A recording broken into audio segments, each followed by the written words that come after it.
What happens when a grandfather reveals a truth he's hidden for 30 years about his missing son, live on television? Stop the tape. Stop it right now.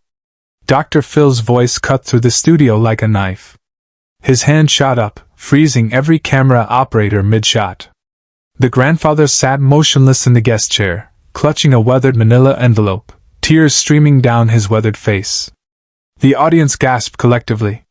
In 17 years of broadcasting, no one had ever seen Dr. Phil do this. What was inside that envelope would change everything anyone thought they knew about this case. 72 hours earlier, the Dr. Phil show had received a call from Margaret Chen, a 45-year-old social worker from Portland. Her voice had been steady but urgent.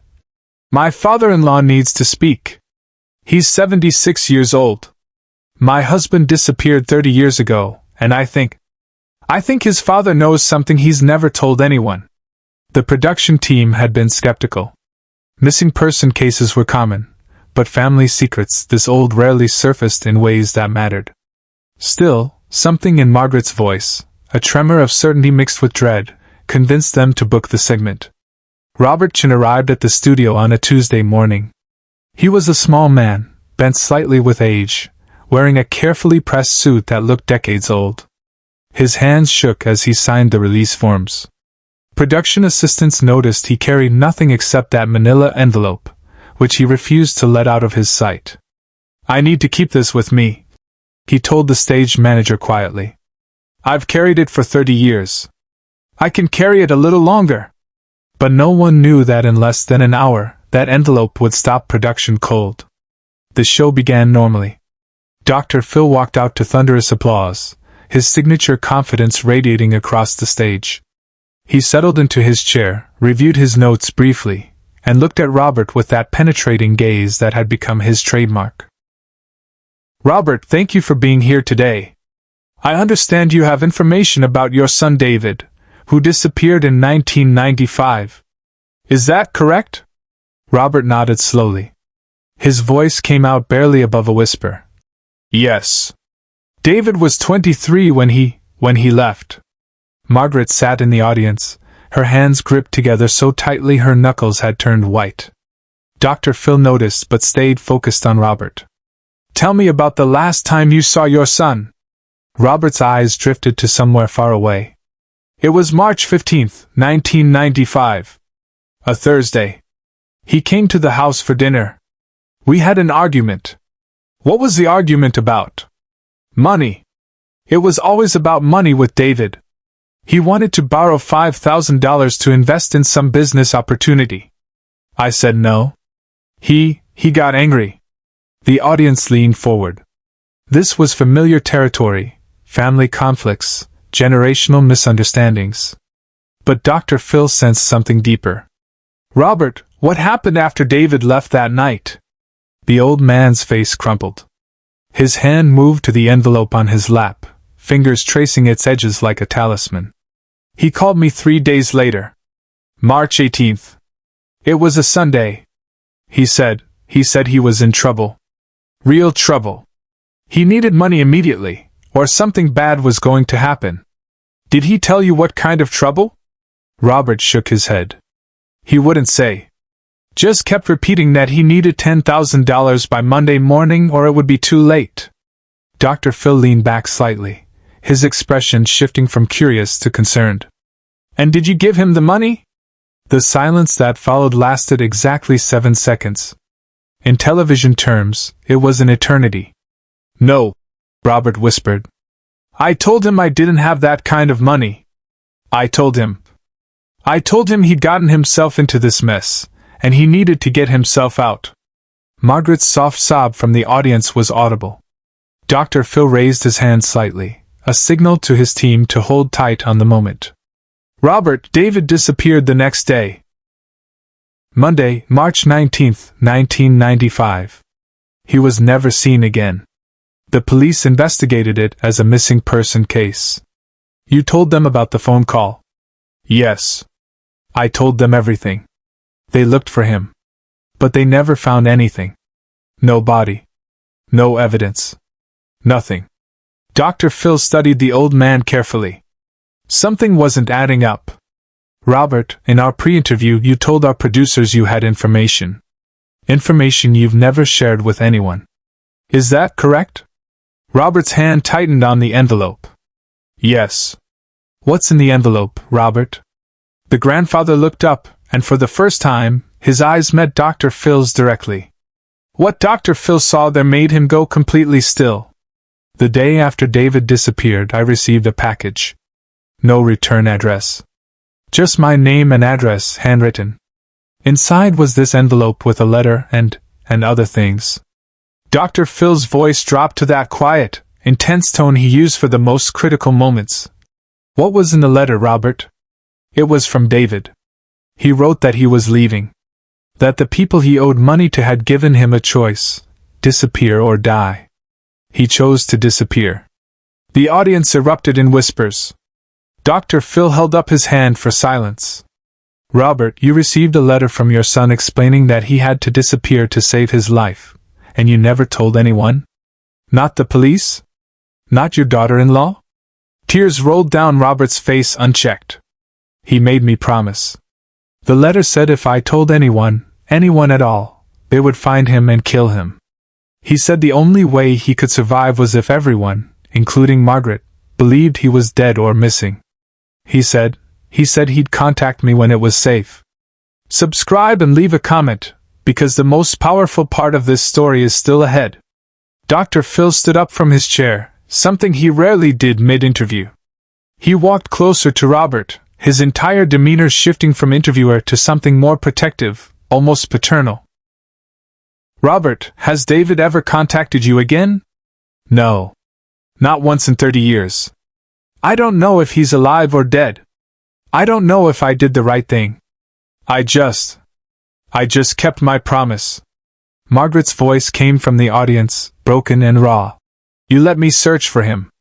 You let me believe. You let me waste 30 years of my life wondering.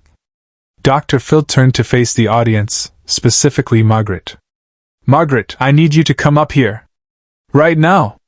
As Margaret made her way to the stage, Dr. Phil did something unprecedented. He turned directly to the camera, speaking not to his studio audience but to the millions watching at home. Sometimes in life, we make choices based on fear. Robert made a choice to protect his son. Whether it was the right choice, we may never know. But what happens next is why we're all here.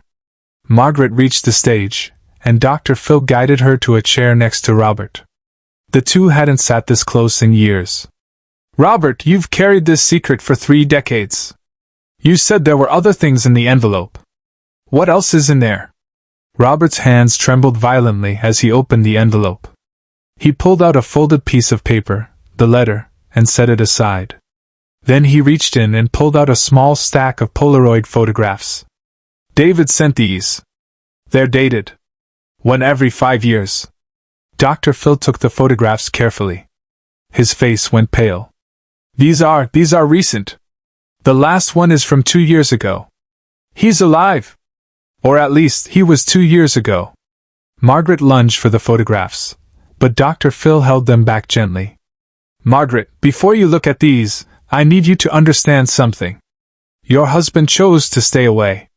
He chose to let you believe he was gone. That's going to bring up a lot of emotions. I don't care. I need to see them. Dr. Phil handed her the photographs. The camera caught her face as she looked through them: shock, anger, grief, and something else. Relief. Hold on. We need to stop. Dr. Phil turned to his producers off camera. Cut the feed. We need to handle this differently. The red lights on the cameras went dark. Dr. Phil knelt beside Margaret's chair, his voice low and urgent. Margaret, whatever you're feeling right now is valid. All of it. But we need to make a decision. Do you want to find him? Because if these photos are real, and if he's been sending them to his father, there might be a way to track where they came from. Robert spoke up, his voice stronger than it had been all day. The last photo came with a note on the back. I never told anyone because I was afraid. But it's time. He handed Dr. Phil the most recent photograph. On the back, in faded blue ink, was an address in Santa Fe, New Mexico, and 8 words. I'm sorry. I'm safe. I think of you daily. But what Dr. Phil did next shocked everyone in the studio, including his own production team. Bring me a phone. Right now. A production assistant handed him a cell phone. Dr. Phil pulled up a reverse address search, typed in the Santa Fe address, and within seconds had a phone number. The studio was absolutely silent.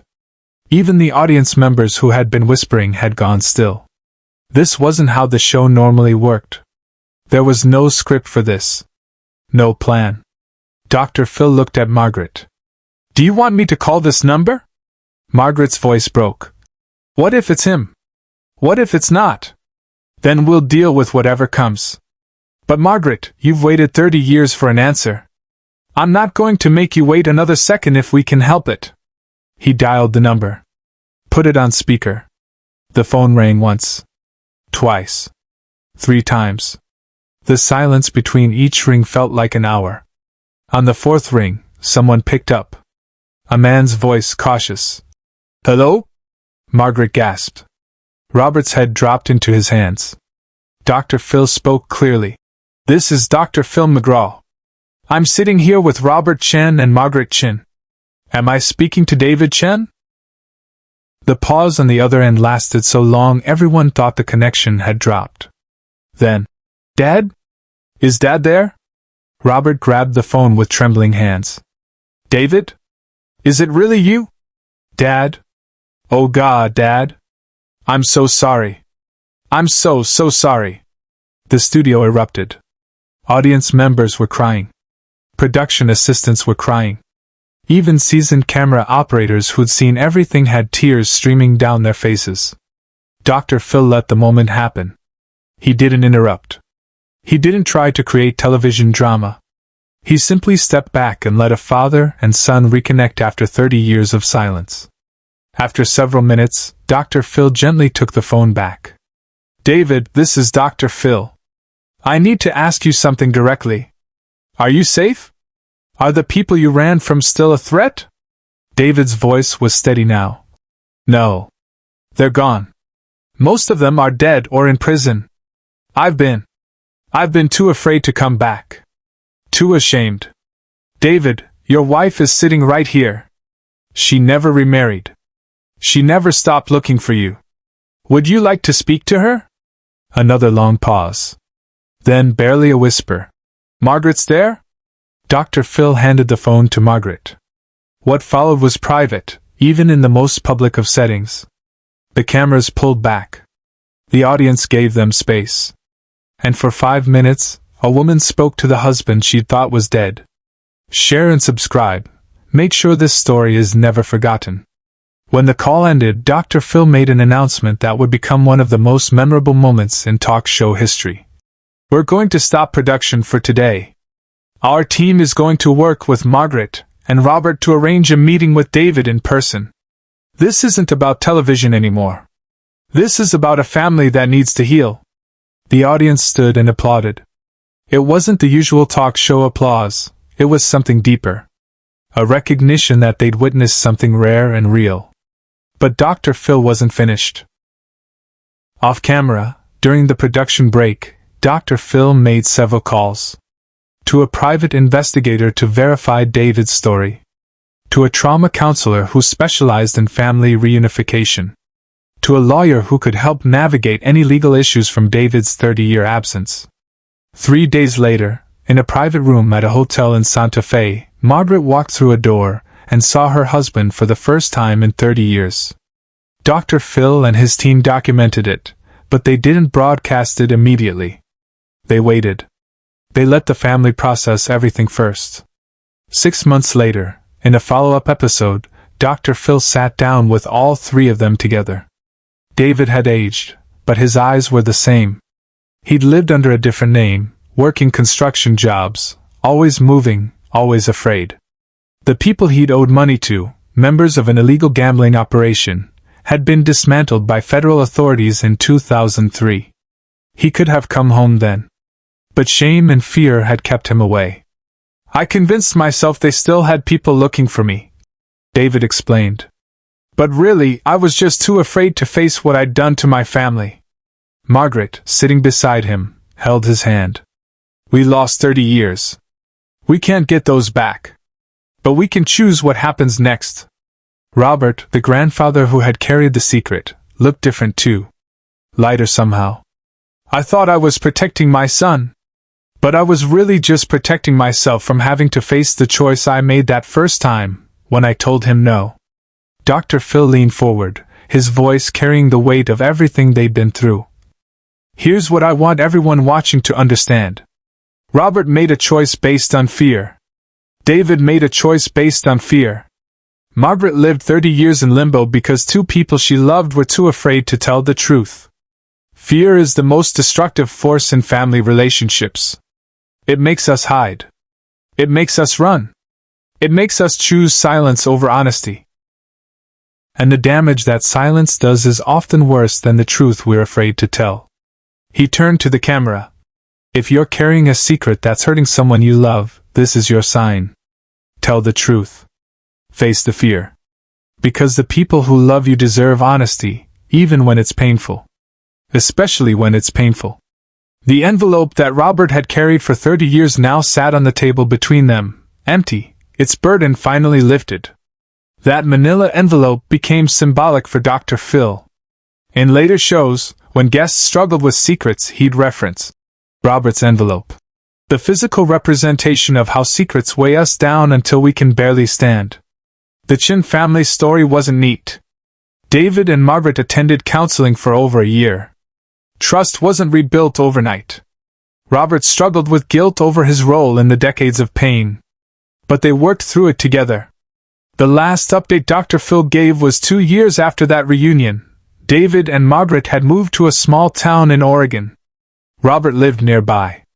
They weren't the family they would have been if David had never disappeared, but they were a family again. And it all started because an old man finally found the courage to open an envelope he'd carried for 30 years. Dr. Phil ended that follow-up episode with words that resonated far beyond that one family. The truth doesn't always set you free immediately. Sometimes it breaks you first. But it's only after we're broken that we can rebuild something stronger. The Chen family is proof of that. The manila envelope sits in Dr. Phil's office now, in a frame with a small plaque. The weight of secrets. It's a reminder that the most difficult conversations are often the most necessary ones. That truth, no matter how painful, is always better than the slow poison of silence. And somewhere in Oregon, a family that was lost for 30 years sits together at dinner, making up for lost time, one honest conversation at a time.